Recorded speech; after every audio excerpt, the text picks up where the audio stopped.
Hello दोस्तों, स्वागत है आपका आपके अपने चैनल मार्केट सपोर्ट में। दोस्तों, आज की इस वीडियो में हम बात करने वाले हैं बजाज हाउसिंग फाइनेंस लिमिटेड के शेयर के बारे में।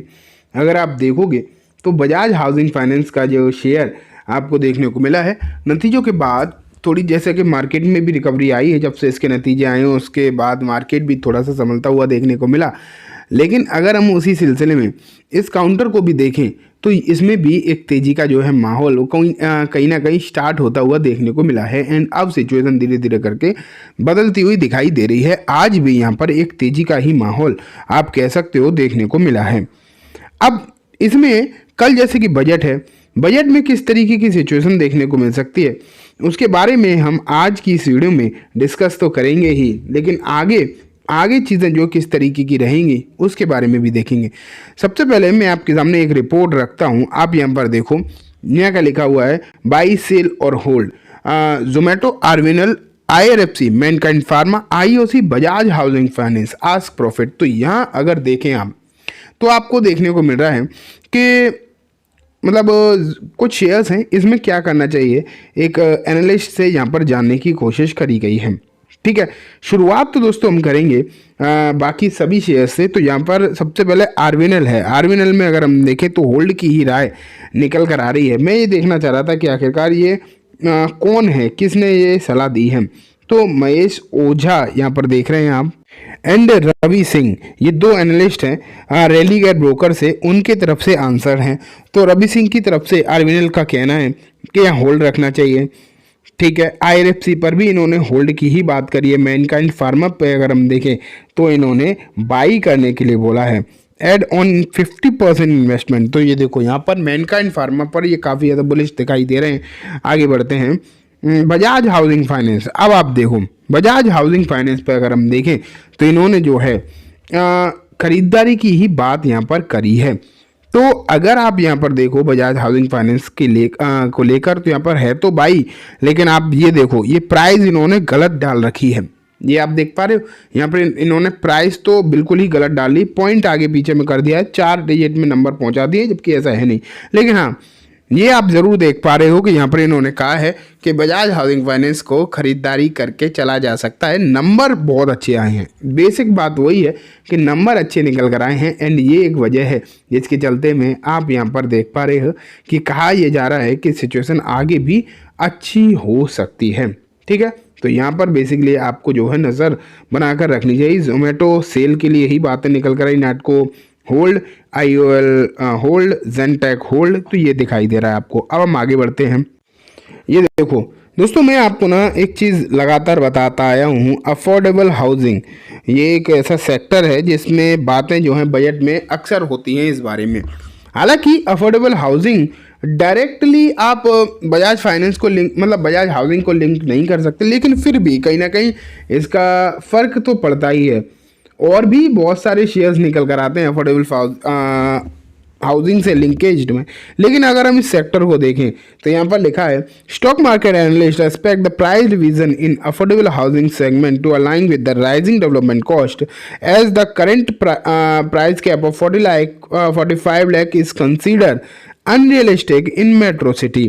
तो यहाँ पर कुछ तो डिमांड आप देख पा रहे हैं कि ये हो सकता है, वो हो सकता है, इस तरीके की चीज़ें हैं कि जैसे बजट में लोग उम्मीदें लगाते हैं ना अपनी अपनी कि क्या होना चाहिए, क्या हो सकता है। तो वो आप यहाँ पर देख रहे हैं कि इस सेक्टर में कुछ ना कुछ अच्छी चीज़ें आपको देखने को मिल सकती हैं। ये बात यहाँ पर कही जा रही है। ठीक है, वो अपनी जगह ठीक है, लेकिन अगर हम आगे बढ़ें और भी चीज़ें मैं आपके सामने रखने की कोशिश करूँ तो आप देखो यहाँ पर तो मोस्ट ऑफ द वेबसाइट पर अगर आप देखोगे तो यही लिखा है real estate sector 6 affordable housing limit hike. मतलब जो अफोर्डेबल हाउसिंग की लिमिट है जो इन्होंने 45 लाख रखी है उसे बढ़ना चाहिए। टैक्स में जो है कहीं ना कहीं छूट मिलनी चाहिए ज़्यादा, ये चीज़ें आपको देखने को मिल रही हैं। लेकिन अब बात ये निकल कर आती है, अगर ऐसा हो गया, होना चाहिए वो अलग बात है, अगर ऐसा हो गया तो डेफिनेटली एक अच्छी ग्रोथ आपको इस सेक्टर में देखने को मिल सकती है, रियल एस्टेट सेक्टर में देखने को मिल सकती है।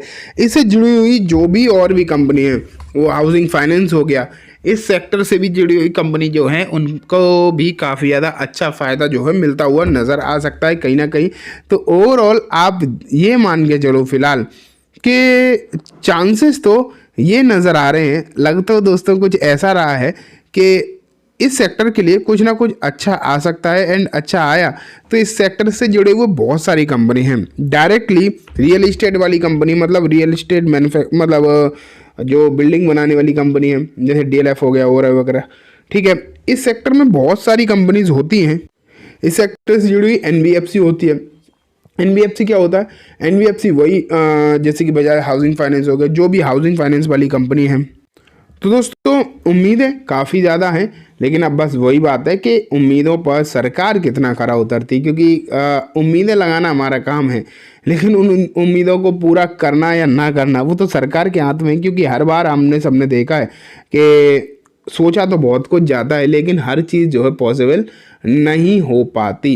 ये तो मान के आप चलो, ठीक है, ये चीज़ें नहीं हो पाती। हमेशा के जो हमने सोचा, हम तो हमेशा ही चाहते हैं कि टैक्स कम कर दे सरकार, लेकिन ऐसा हो तो नहीं पाता ना। अब इस बार हो पाएगा या नहीं हो पाएगा ये तो हमें कल मालूम पड़ जाएगा। बहुत ज़्यादा इंतज़ार करने की भी ज़रूरत नहीं है, कल ही हमें जो है पता चल जाने वाला है। तो ये बात हो गई दोस्तों। आज हाँ, एक चीज़ और मैं आपको बता दूं, आज इकोनॉमिक सर्वे और निकल कर आया है, ठीक है। इकोनॉमिक सर्वे जो आपको देखने को मिला है, आप ये मान के चलो कि वो भी काफ़ी ज़्यादा अच्छा आया है, एंड उसका भी जो है फ़ायदा कहीं ना कहीं मिलता हुआ नज़र आ सकता है। तो चलो, ये बात हो गई इस सेक्टर के बारे में, इस स्टॉक के बारे में। लेकिन अब हम बढ़ते हैं आगे नेक्स्ट स्टॉक के बारे में। एंड ये दोस्तों कंपनी एक बोनस वाली, सबसे पहले आप यहाँ पर देखो, 1 पे 3 बोनस शेयर बांट रही कंपनी। एक महीने में 23% से ज़्यादा टूट गए शेयर्स की हालत तो ख़राब है। कंपनी कौन सी है? कंपनी है दोस्तों रेडटेप, ठीक है।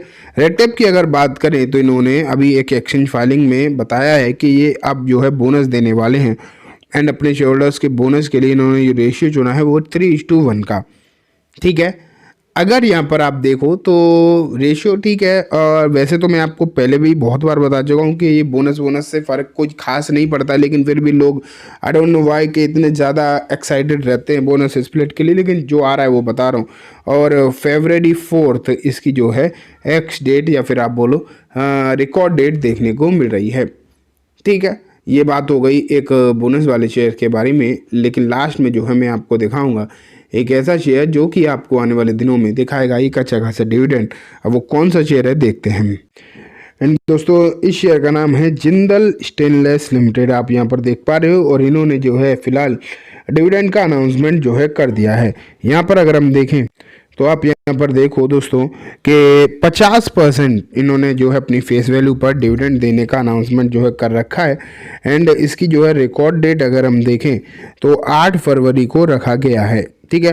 तो चलो दोस्तों, आज की इस वीडियो में बस इतना ही। उम्मीद है वीडियो पसंद आई होगी। वीडियो अच्छी लगी है तो इसे लाइक करना, चैनल को भी ज़रूर सब्सक्राइब करना, जाते जाते बेल आइकन दबाना, जिससे कि जब भी मैं कोई नई वीडियो डालूँ आपके पास नोटिफिकेशन आ जाए। दोस्तों ये वीडियो सिर्फ और सिर्फ एजुकेशन इन्फॉर्मेशन पर्पस है, तो इसे किसी भी तरीके की बाइंग सेलिंग की रिकमेंडेशन के तौर पर ना देखें। Thank you.